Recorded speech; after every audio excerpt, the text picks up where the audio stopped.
You, John Fitzgerald Kennedy, do solemnly swear. I, John Fitzgerald Kennedy, do solemnly swear. That you will faithfully execute the office of President of the United States. That I will faithfully execute the office of President of the United States. And will, to the best of your ability. And will, to the best of my ability. Preserve, protect, and defend the Constitution of the United States. Preserve, protect, and defend the Constitution of the United States. So help you God. So help me God.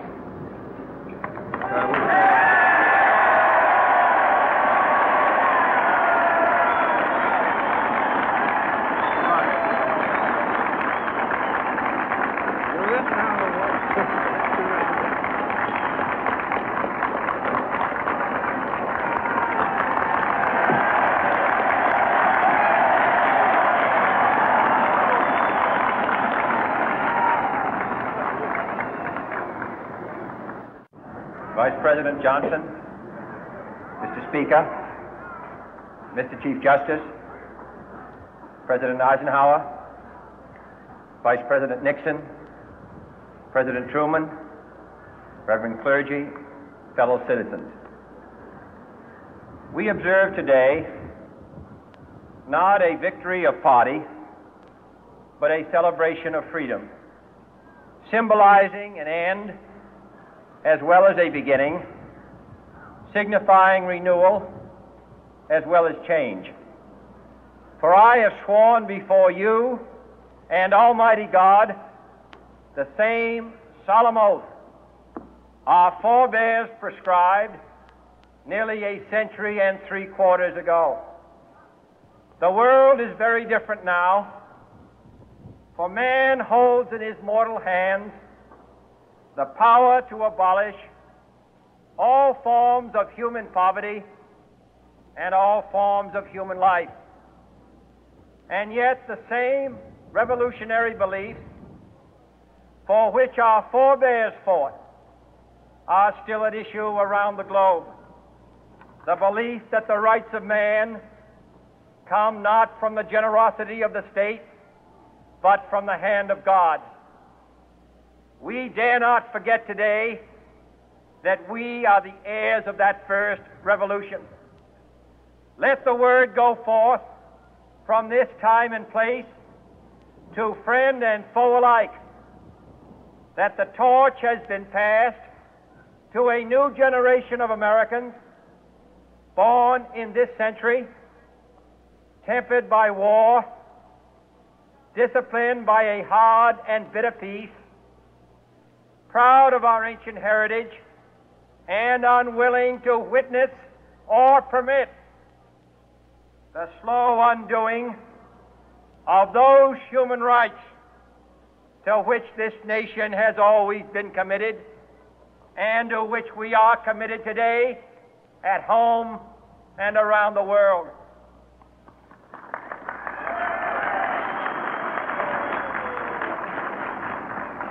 Let every nation know, whether it wishes us well or ill, that we shall pay any price, bear any burden, meet any hardship, support any friend, oppose any foe to assure the survival and the success of liberty.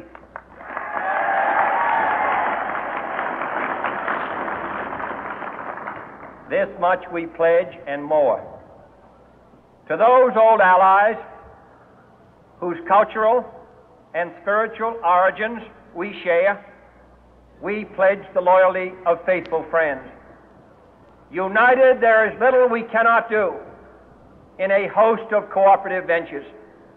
Divided, there is little we can do, for we dare not meet a powerful challenge at odds and split asunder. To those new states whom we welcome to the ranks of the free, we pledge our word that one form of colonial control shall not have passed away merely to be replaced by a far more iron tyranny. We shall not always expect to find them supporting our view, but we shall always hope to find them strongly supporting their own freedom, and to remember that in the past, those who foolishly sought power by riding the back of the tiger ended up inside.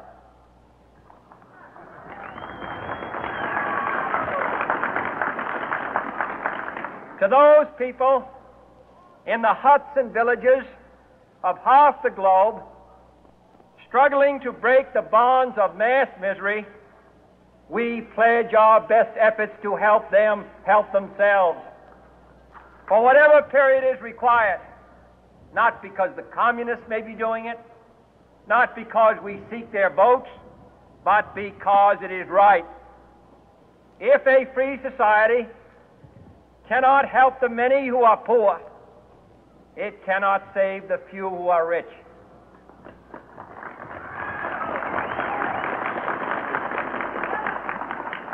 To our sister republics south of our border, we offer a special pledge to convert our good words into good deeds, in a new alliance for progress, to assist free men and free governments in casting off the chains of poverty.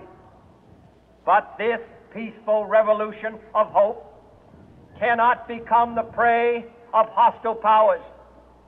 Let all our neighbors know that we shall join with them to oppose aggression or subversion anywhere in the Americas.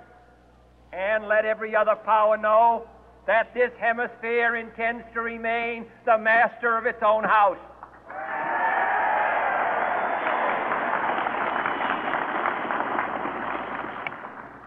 To that World Assembly of Sovereign States, the United Nations, our last best hope, in an age where the instruments of war have far outpaced the instruments of peace, we renew our pledge of support to prevent it from becoming merely a forum for invective, to strengthen its shield of the new and the weak, and to enlarge the area in which its writ may run.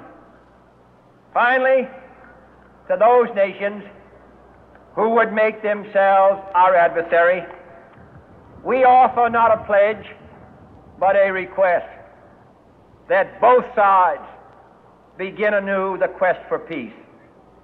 Before the dark powers of destruction, unleashed by science, engulf all humanity in planned or accidental self-destruction, we dare not tempt them with weakness, for only when our arms are sufficient beyond doubt can we be certain beyond doubt that they will never be employed.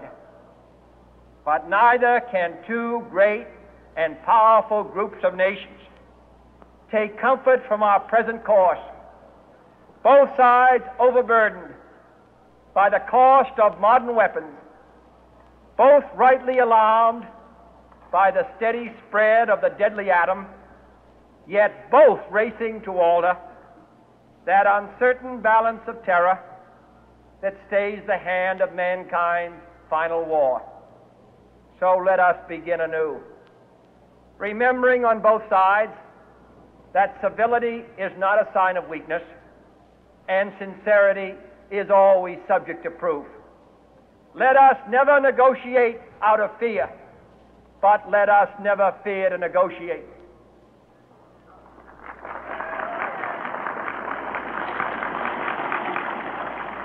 Let both sides explore what problems unite us, instead of belaboring those problems which divide us.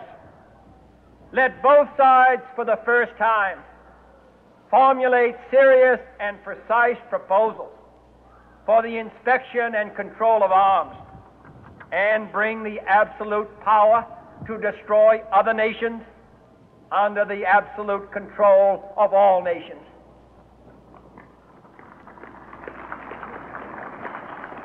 Let both sides seek to invoke the wonders of science instead of its terrors. Together, let us explore the stars, conquer the deserts, eradicate disease, tap the ocean depth, and encourage the arts and commerce.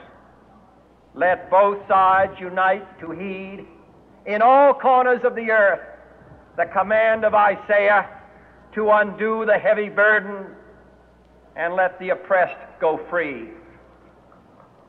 And if a beachhead of cooperation may push back the jungle of suspicion, let both sides join in creating a new endeavor, not a new balance of power, but a new world of law, where the strong are just and the weak secure and the peace preserved. All this will not be finished in the first 100 days, nor will it be finished in the first 1,000 days, nor in the life of this administration, nor even perhaps in our lifetime on this planet. But let us begin.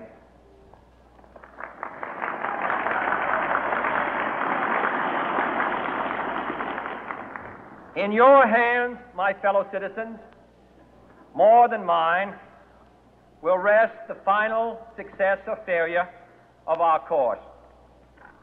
Since this country was founded, each generation of Americans has been summoned to give testimony to its national loyalty.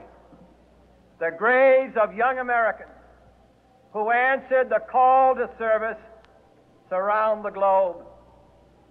Now the trumpet summons us again, not as a call to bear arms, though arms we need, not as a call to battle, though in battle we are, but a call to bear the burden of a long twilight struggle, year in and year out, rejoicing in hope, patient in tribulation, a struggle against the common enemies of man, tyranny, poverty, disease, and war itself. Can we forge against these enemies a grand and global alliance, north and south, east and west, that can assure a more fruitful life for all mankind? Will you join in that historic effort?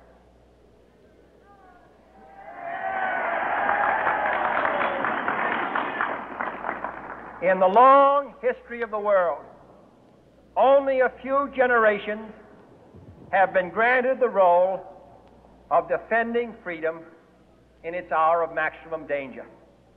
I do not shrink from this responsibility. I welcome it.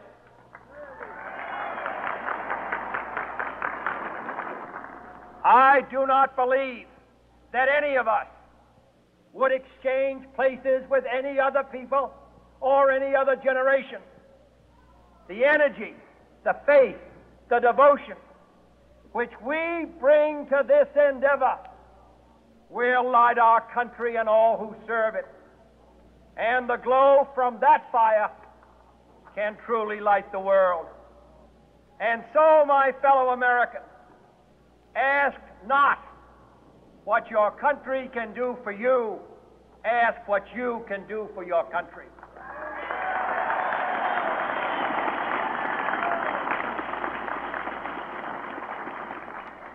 My fellow citizens of the world, ask not what America will do for you, but what together we can do for the freedom of man.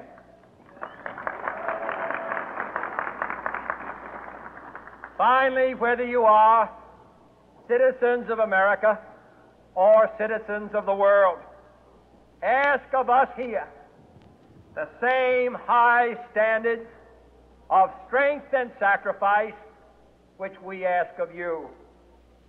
With a good conscience, our only sure reward, with history the final judge of our deeds, let